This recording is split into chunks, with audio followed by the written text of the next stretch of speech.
Tony Award winner David Henry Huang's newest hit show, Kung Fu, blends martial arts, Peking opera, dance, and drama into a bold new theatrical form, creating a completely new image of Bruce Lee.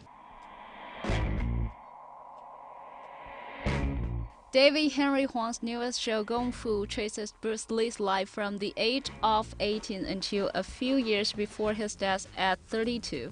Yellowface, Chinglish, and this time Kung Fu. David seemed not mind being labeled as an Asian American dramatist and never stopped his exploration about Asian American identity and the clash between cultures. I'm interested in the way that he created a popular culture kind of archetype that didn't exist before, which is the Asian male hero.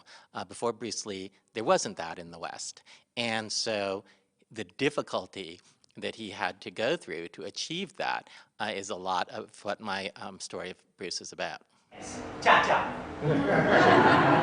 You're a cha-cha dancer? How many steps you know? While people always see Bruce Lee as an icon, what David wants to do is to make Bruce Lee as fully three-dimensional as he certainly was in life. Who he became was a combination of his growing up in Hong Kong, his relationships with his father, his experience in the Hong Kong industry, a combination of that and what he learned in the West, which is his experiences in Hollywood, developing his own martial arts form, and the family that he made for himself here. And those two things came together to create a Bruce Lee that could revolutionize the Hong Kong film industry and indeed the image of Chinese men around the world. Kung Fu was originally conceived as a musical, but ended up with an invented form. In Kung Fu, all the martial movements serve the same function as a song plays in the musical. The first thing I thought is, okay, well, I guess that's a musical. But then I worked in it for many years unsuccessfully.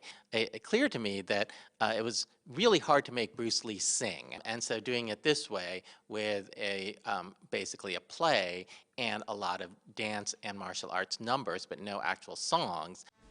Combative looking and aggressive dance moves, melded together with martial arts and Peking opera, the complicated choreography set challenge for the actors of this show. I think the big challenge for this show was casting a group of people who could act and do martial arts and dance. They came trained. It's not like we had to train them.